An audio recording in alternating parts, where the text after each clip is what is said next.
جیسے یہاں آج ہمارے سبق کی ابتدا لفظ انا سے ہو رہی ہے، انا پر تشدید ہے، آپ ملاحظہ کر رہے ہیں انا پر تشدید ہے، تو یہ یوں ہے گویا کہ حمزہ نون زیر ان، نون زبرنا ان، دو نون اس کے اندر پوشیدہ ہیں، تو جس حرف پر تشدید ہو دراصل وہ 2 مرتبہ ہوتا ہے۔ اسی طرح رب، را با زبر رب، با زبر با، رب، ان ربکم اللہ الذی، الذی کے لام پر بھی تشدید ہے، اس لیے لام کو ہم مشدد پڑھیں گے۔ خلق السماوات، خلق، خلق، جب مدنی قاعدہ پڑھتے ہوئے آپ حرکات کا سبق پڑھ لیتے ہیں، اس کے بعد ایک مشق کی تختی آتی ہے، ایک پریکٹس کا سبق آتا ہے، لیسن آتا ہے، جس کی ابتدا خلق سے ہوتی ہے۔ وہاں اس طرح کے الفاظ دینے کا مقصد ہی یہی ہوتا ہے کہ جب وہ قرآن پاک میں آئیں تو آپ اچھے انداز سے اسے پڑھ سکیں۔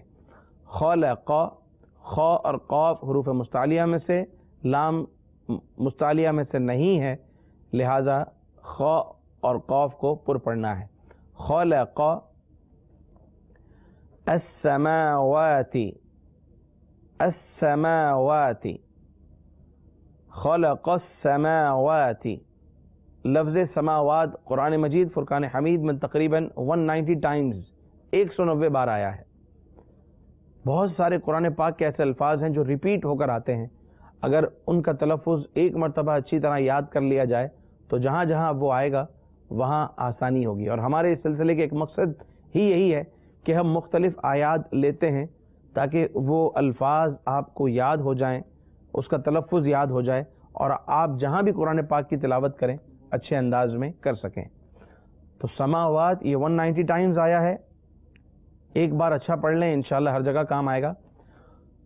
السماوات، السماوات، خلق السماوات والارض، والارض، خلق السماوات والارض۔ ارض کا معنی زمین، اور یہ قرآن پاک میں 459 ٹائمز آیا ہے، 459 مرتبہ یہ لفظ آیا ہے، اور اس میں جو را ہے اس سے پہلے زبر ہے، لہذا یہاں را کو پر پڑھیں گے، اور ضاد چونکہ حروف مستعلیہ میں سے ہے لہذا ہر جگہ اسے موٹا پڑھنا ہے۔ ارض، ارض، خلق السماوات والارض فی 6 ایام، فی 6 ایام، 6 کے اندر تا مشدد، ایامن کے اندر یا مشدد، ثم یہاں میم مشدد، ثم استوى، ثم استوى على العرش، على العرش۔ لفظ عرش یہ آیت الکرسی میں بھی آتا ہے، اور قرآن مجید فرقان حمید میں یہ 26 ٹائم آیا ہے۔ اس کے اندر عین حروف حلقی میں سے ہے، مشق کرنے کی، پریکٹس کرنے کی ضرورت ہے۔ عرشی، عرشی، ثم استوى على العرش، وقف کی صورت میں ثم استوى على العرش، یغشی اللیل النہار، یغشی اللیل النہار۔ یہاں لفظ لیل کی ابتدا میں بھی تشدید ہے اور لفظ نہار کی ابتدا میں بھی تشدید ہے، اس لیے میں ملا کر پڑھ رہا ہوں تاکہ آپ بھی ملا کر پڑھیں اور آپ کی پریکٹس اسی طرح ہو۔ لیل و نہار کہا جاتا ہے، دن و رات، یہ بھی قرآن مجید فرقان حمید میں متعدد بار آیا ہے، کئی بار آیا ہے۔ لیل و نہار، یغشی اللیل النہار، یطلبہ، یطلبہ، طا میں قلقلہ کیجئے، یطلبہ، حثیثاً 2 بار سا آ رہا ہے۔ والشمس، والشمس، شمس معنی سورج قرآن پاک میں گم و پیش 32 بار 32 ٹائمز شمس اور قمر جو ہے وہ 26 ٹائم کم و بیش آیا ہے، لہٰذا اسے بھی پڑھنے کی کوشش کریں، پریکٹس کیجئے. والشمس والقمر یغشی اللیل النہار یطلبہ حثیثا والشمس والقمر والنجوم. نجوم نجم کی جمع ستارے. قرآن پاک میں 9 مرتبہ اس کا ذکر کم و پیش آیا ہے. اس کی ابتدا میں بھی نون جو ہے وہ مشدد ہے، توجہ رکھیے. نجوم مسخرات بامرہ، اور وقف کی صورت میں بامرہ. والشمس والقمر والنجوم مسخرات بامرہ الا له الخلق والامر. الا له الخلق، الا له الخلق والامر. امرو ہے لیکن وقف والامر. تبارک اللہ، تبارک اللہ، تبارک اللہ رب العالمین، رب العالمین. الا له الخلق والامر تبارک اللہ رب العالمین. سورہ اعراف کی آیت نمبر 54 کی تلاوت کی، الحمدللہ سعادت حاصل کی. خوش نصیبوں نے یقیناً اس کی مشق کی ہوگی.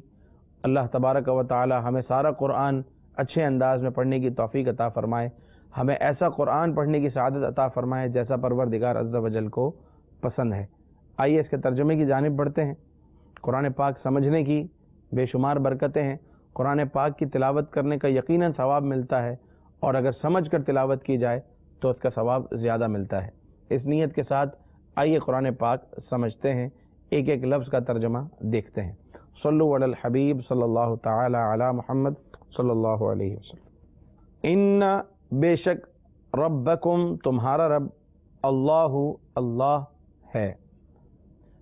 بے شک تمہارا رب اللہ ہے. الذی جس نے خلق بنائے یا پیدا کیے، تخلیق کیے، السماواتی آسمان، و اور الارض زمین، فی ستتی ایام 6 دن میں، فی میں ستتی 6 ایام دن، فی ستتی ایام 6 دن میں. ثم پھر استوا فرمایا جیسا کہ اس کی شان کے لائق ہے، علی العرش عرش پر. بے شک تمہارا رب اللہ ہے جس نے آسمان و زمین 6 دن میں بنائے، پھر عرش پر استوا فرمایا جیسا اس کی شان کے لائق ہے. یغشی وہ ڈھانپ دیتا ہے. کون ڈھانپ دیتا ہے؟ اللیل النہار، لیل رات، نہار دن. وہ ڈھانپ دیتا ہے رات دن کو ایک دوسرے سے، یعنی اس یغشی وہ ڈھانپ دیتا ہے کا فاعل ہے اللہ تبارک و تعالی، اور لیل و نہار مفعول ہیں. وہ ڈھانپ دیتا ہے رات دن کو ایک دوسرے سے، رات کے بعد دن اور دن کے بعد رات. یطلبہ حثیثا، یطلبہ پیچھے چلا آ رہا ہے، حثیثا تیزی سے. والشمس اور سورج، والقمر اور چاند، والنجوم اور ستارے، مسخرات بامرہ یہ سب اس کے حکم کے پابند ہیں. ترجمہ دوبارہ دیکھیے. رات دن کو ایک دوسرے سے ڈھانپ دیتا ہے کہ ایک دوسرے کے پیچھے جلد جلد چلا آ رہا ہے، اور اس نے سورج اور چاند اور ستاروں کو بنایا اس حال میں کہ سب اس کے حکم کے پابند ہیں، سب اس کے حکم کے پابند ہیں. الا لہ الخلق، الا سن لو، اس کا معنی خبردار بھی ہوتا ہے. لہ الخلق اس کے لیے پیدا کرنا، یعنی پیدا کرنے کا جو کام ہے، تخلیق کا جو کام ہے، اس کا لائق اللہ تبارک و تعالی ہے. اسی کے لائق ہے پیدا کرنا، والامر اور حکم دینا، تبارک اللہ بڑی برکت والا ہے اللہ، رب العالمین جو تمام جہانوں کا رب ہے۔ سن لو، پیدا کرنا اور تمام کاموں میں تصرف کرنا اسی کے لائق ہے اللہ، بڑی برکت والا جو سارے جہانوں کا رب ہے۔ پیارے و محترم اسلامی بھائی اور مدنی چینل کے ناظرین، ان آیات میں اللہ تبارک و تعالی کی تعریف ہے۔ رب کریم عز و جل نے زمین و آسمان کی تخلیق کو بیان فرمایا ہے۔ دوبارہ دیکھیے، خلق یہ فعل ہے، فعل ماضی پاسٹ ٹینس ہے، اور اس کا جو فاعل ہے، جو سبجیکٹ ہے، وہ اللہ تبارک و تعالی ہے۔ جو پیچھے آیا، بے شک تمہارا وہ رب ہے جس نے بنائے ہیں۔ کیا کیا بنائے ہیں؟ اور یہ تمام چیزیں جو ہیں وہ مفعول بنیں گی۔ السماوات آسمان بنائے، الارض زمین بنائی، اتنے دنوں میں بنائی، پھر عرش پر استوا فرمایا جیسا کہ اس کی شان کے لائق ہے، پھر وہ ڈھانپ دیتا ہے رات اور دن ایک دوسرے سے، اور اس کی کیفیت کیا ہے اس کا بیان ہوا، اور اللہ تبارک و تعالی نے سورج اور چاند اور ستارے ان کے بارے میں بیان فرمایا، اور آخر میں یہ ارشاد ہوا کہ جو فعل تخلیق ہے، جو بنانا ہے، وہ اللہ تبارک و تعالی اس کا لائق ہے۔ اللہ تبارک و تعالی کا یہ اللہ تعالی کی یہ صفت ہے۔ اللہ تبارک و تعالی خالق ہے، بنانے والا ہے، پیدا کرنے والا ہے، اور یہ جو صفت خلق ہے اس کے لائق ہے۔ رب کریم عز و جل ہمیں اس کی ذات و صفات سمجھنے کی توفیق عطا فرمائے۔ سورہ اعراف کی آیت نمبر 54 کی تلاوت کے بعد ہم نے مشق کی اور الحمدللہ اس کا ترجمہ کیا اور سمجھنے کی کوشش کی ان آیات میں کس چیز کا بیان ہے، اور اس کے بعد اب وقت ہوتا ہے قرآنی واقعے کا۔ انشاءاللہ اگلا سیگمنٹ جو ہمارا قرآنی واقعے کے حوالے سے، اس میں ہم آپ کو ایک قرآن مجید فرقان حمید کا ایک منفرد واقعہ وہ انشاءاللہ بیان کریں گے۔ صلو علی الحبیب صلی اللہ تعالی علی محمد صلی اللہ علیہ وسلم۔ پیارے و محترم اسلامی بھائیوں اور مدنی چینل کے ناظرین، قرآن مجید فرقان حمید کی جو آیات ہیں 5 قسموں کی ہیں، جس میں سے ایک قسم ہے قصص کے متعلق، کہ قرآن پاک میں اللہ تبارک و تعالی نے پچھلی امتوں کے، پچھلی قوموں کے، پچھلے انبیاء کرام علیہم السلام کے بہت سے قصوں کو بیان فرمایا، اور اس کا مقصد تاکہ مسلمان یہ امت درس عبرت حاصل کرے اور ان گناہوں سے بچے جن گناہوں میں وہ لوگ مبتلا تھے، اور اپنے نبی کی فرما برداری کریں کیونکہ نافرمانی کی وجہ سے ان پر جس طرح کی تکالیف آئیں۔ سرکار دو عالم صلی اللہ تعالی علیہ وآلہ وسلم کا ہم پر احسان عظیم ہے، ان کا صدقہ ہے کہ وہ عذابات نہیں آتے جو پچھلی قوموں پر آیا کرتے تھے۔ ہم نے گزشتہ درس میں بھی سنا کہ کس طریقے سے حضرت لوط علیہ السلام کی قوم پر کیا ان کا گناہ تھا، اور اس قوم کے گناہ پر کیا عذاب نازل ہوا، ہم نے پچھلے درس میں سنا۔ آج کا جو واقعہ ہے اس کا تعلق حضرت سیدنا موسیٰ علیہ السلام سے ہے، اور حضرت سیدنا موسیٰ علیہ السلام کا ذکر قرآن مجید فرقان حمید میں کئی بار آیا ہے۔ چنانچہ ایک روایت کے مطابق حضرت موسیٰ علیہ السلام کا قرآن میں ذکر 129 ٹائمز 129 بار آیا ہے، اور موسیٰ علیہ السلام کے بہت سارے واقعات قرآن پاک میں ملتے ہیں۔ چند واقعات تو وہ ہیں جو ایک سے زائد بار بھی ہیں، ریپیٹ بھی ہوئے ہیں۔ بہرحال اس میں سے ایک واقعہ یہ بھی ہے کہ موسیٰ علیہ السلام کا ایک ہم نام شخص تھا، لیکن وہ بڑا بدبخت تھا۔ موسیٰ علیہ السلام نیک بخت، نام موسیٰ، اللہ کے نبی اور اللہ سے کلام کرنے والے، اور ایک اور موسیٰ تھا جسے لوگ سامری کہتے ہیں، وہ موسیٰ سامری تھا، اور عام طور پر سامری جادوگر کے نام سے بھی یہ مشہور ہے۔ تو یہ موسیٰ سامری، اسے ہم سامری کہیں گے تاکہ فرق رہے، موسیٰ کہیں گے اللہ کے نبی علیہ السلام کو، اور اسے ہم سامری کہیں گے اگرچہ اس کا نام موسیٰ ہے۔ ابتدا سے ہی یہ شخص بدبخت تھا، اس کی ماں نے بھی بددیانتی کی، اور جب اس کی پیدائش ہوئی تو اس کی ماں نے اپنے گھر والوں کے خوف سے اسے جو ہے وہ ایک پہاڑ کے غار میں چھپا دیا، یا پہاڑ کے غار میں جا کر چھوڑ آئی۔ حضرت جبریل امین علیہ السلام نے اس کی پرورش فرمائی۔ اللہ اکبر۔ رسولوں کے جو سردار ہیں فرشتوں میں جو رسولوں کے سردار ہیں حضرت جبریل علیہ السلام، انہوں نے اس کی سامری کی پرورش فرمائی۔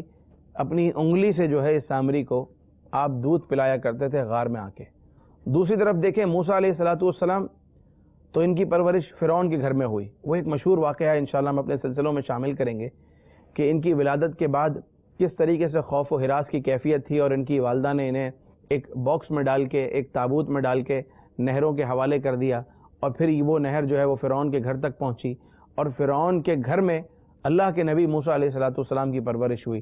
دوسرا ایک غار میں موسیٰ سامری کی پرورش ہوئی جو جبریل امین علیہ السلام کے ہاتھوں سے ہوئی، اور آپ اپنی انگلی سے اسے دودھ پلایا کرتے تھے. لیکن یہ تھا بدبخت، اس کی بدبختی کا یہ عالم تھا کہ یہ بڑا ہو کر، جوان ہو کر اس نے قوم کو شرک کی طرف اکسایا. جب حضرت سیدنا موسیٰ علیہ السلام اللہ تبارک و تعالی سے کلام کرنے کے لیے، بات چیت کرنے کے لیے کوہ طور پر تشریف لے گئے، کیونکہ آپ علیہ السلام کلیم اللہ ہیں.